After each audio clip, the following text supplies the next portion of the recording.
ఇంకేమైనా చింతమనేని ప్రభాకర్ అడ్వకేట్ ఇంటి మీద దాడి చేశారు, మళ్ళా అడ్వకేట్ కేసు నమోదైందంటూ ఉందండి. ఏంటండి? ఎమ్మెల్యే చింతమనేని ప్రభాకర్ దెందులూరులో ఒక అడ్వకేట్ ఈడుపుగంటి శ్రీనివాసరావు అడ్వకేట్ ఇంటి పైన దాడి చేశారు, కానీ చింతమనేని ప్రభాకర్ మీద కాకుండా అడ్వకేట్ మీదనే కేసు నమోదు చేశారంటున్నారు.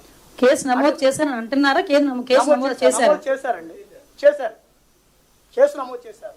నిందితుడి మీదనే అంటే బాధితుడి మీదనే కేసు. యాక్చువల్గా ఒకటి ఇప్పుడు పోలీస్ డిపార్ట్మెంట్కి తెలుసు అక్కడ ఏం జరిగింది, దాని మీద మామూలు కేసు నిజమైన కేసు అన్నది మీకు నాకు ఇక్కడ కూర్చున్నది తెలియదు, అసలు బ్యాక్గ్రౌండ్ ఏంటన్నది తెలియదు.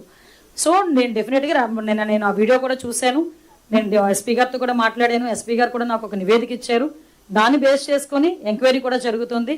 కేసులు పెట్టినా కేసులు ఎవరి మీద పెట్టాలి ఎవరి మీద పెట్టకూడదు అన్నది కూడా డిపార్ట్మెంట్ నిర్ణయించుకుంటుంది. Madam, as per law police డిపార్ట్మెంట్కి సంబంధించి వెల్ఫేర్కి సంబంధించి వాళ్ళకి వీక్లీ ఆఫ్ ఇస్తామని, లేకపోతే పుట్టినరోజుకు పెళ్లి రోజుకు మేము సెలవు ఇస్తామని చెప్పి మీరు సీఎం గారు ఎన్నికల ప్రణాళికలు కూడా చెప్పారు, కానీ అది అమలు కావట్లేదు అనేది చెప్తారు.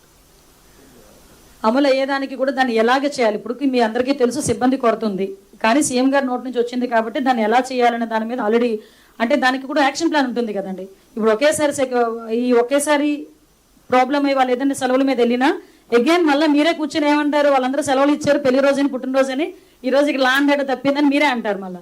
సో దానికి కూడా ఒక యాక్షన్ మిగతా డిపార్ట్మెంట్స్ లాగా ఈజీగా సెలవులు ఇచ్చేదానికి ఉండదు కాబట్టి ఆల్రెడీ ఆ డిపార్ట్మెంట్ వాళ్ళు దాని మీద కూడా ఒక వర్కౌట్ చేస్తున్నారు.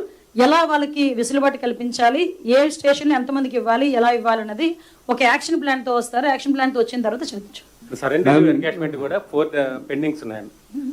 సరెండర్ ఎన్కాష్మెంట్ లాస్ట్ 5 సంవత్సరాల్లో లాస్ట్ మినిట్ లో తీసుకొచ్చి డబ్బులు ఇచ్చేసి వెళ్ళిపోయారు. మేము ప్రతిసారి కూడా మాక్సిమం వాళ్ళకి ఒక పండగ కన్నా మన దీపావళి మన సంక్రాంతి కన్నా దీపావళి కన్నా మాక్సిమం చేసి ఇవ్వాలి, ఎందుకంటే వాళ్ళ రైట్ అది ఇవ్వాలి. కానీ నేను కూడా రిక్వెస్ట్ చేసుకునేది ఏంటంటే ఈరోజు ఉన్న ఫినాన్షియల్ ప్రాబ్లమ్స్ని దృష్టిలో పెట్టుకొని కొంచెం డిపార్ట్మెంట్ వాళ్ళు కూడా అర్థం చేసుకుంటున్నారు, చేసుకోవాలని కూడా కోరుకుంటున్నా. వాళ్ళకి రావాల్సిన బకాయిలు ఏదైతే ఉన్నాయో as early as possible phases మారేగానే మేము ఇచ్చేస్తాం.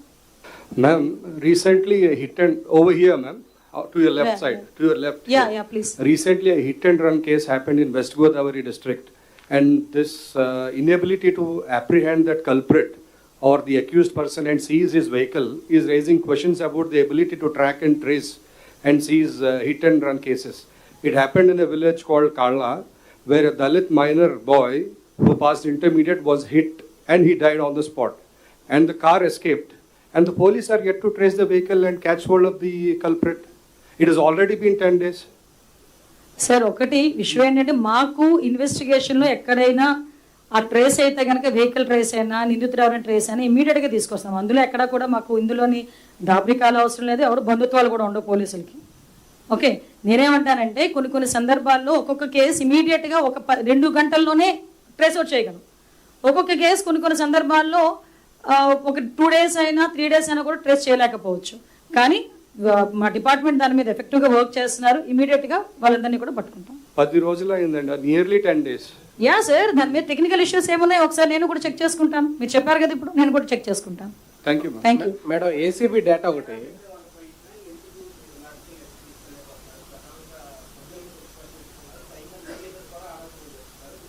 అంటే యాక్చువల్గా దీని గురించి సపరేట్గా మాట్లాడదాం, ఎందుకంటే నేను చాలా మంచి మూడ్లో వచ్చాను.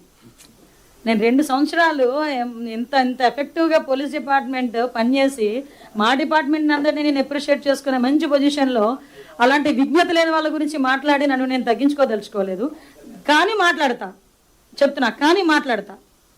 ఒక ప్లాట్ఫామ్ మీద మాట్లాడతా, కానీ ఇది కాదు ఆ ప్లాట్ఫామ్. ఇది నా డిపార్ట్మెంట్ ప్రైడ్, నా డిపార్ట్మెంట్ 2 సంవత్సరాల కష్టం. ఈ కష్టానికి ఈ ప్రైడ్కి సంబంధించి ఎవడో విజ్ఞత లేని వాళ్ళు మాట్లాడితే దాని గురించి ఈ ప్లాట్ఫామ్ మీద సమాధానం చెప్పను, వేరే ప్లాట్ఫామ్ మీద అతి తొందరలో సమాధానం చెప్తా. కానీ ఇది సందర్భంగా దయచేసి నాకు అది వదిలేయండి, ఎందుకంటే దాని గురించి మాట్లాడితే ఇదంతా ఒకే వెళ్ళిపోద్ది. నా 2 సంవత్సరాలు నా డిపార్ట్మెంట్ కష్టం, ఇది చాలా కష్టపడ్డా. పాప జ్ఞానేశ్వరికి సంబంధించిన అప్డేట్స్ ఏమున్నాయి మేడం? జ్ఞానేశ్వరికి సంబంధించి నిజంగా చాలా దురదృష్టం. నేను ప్రతిరోజు మార్నింగ్ ఈవినింగ్ ఎస్పీ గారితో నేను మాట్లాడుతున్నా. మై గాడ్స్ అంటే ఆ తల్లికి కంపల్సరీగా నా సపోర్ట్ కూడా ఉండాలి. యాజ్ ఎర్లీ యాజ్ పాసిబుల్ నేను కూడా అమ్మాయిని వెళ్ళి కలుస్తాను ఒకసారి.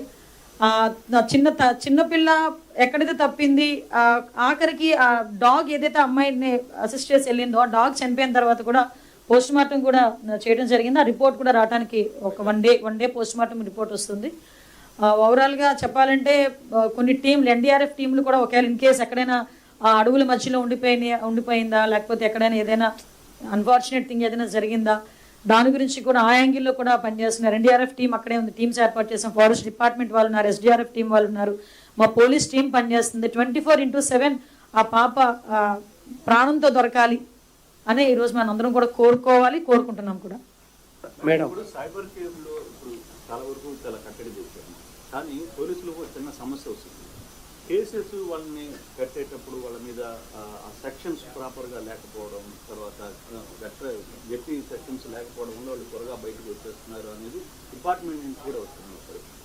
పర్టికులర్గా ఈ సైబర్ క్రైమ్ జరిగే కేసులకు సంబంధించిన వాళ్ళకి అలా దీన్ని ఏమన్నా చూస్తున్నారు? యాక్చువల్గా కొన్ని సందర్భాల్లో మీరు అన్నదంటే చట్టాలని నేను క్వశ్చన్ చేయట్లేదు, చట్టాలని మనము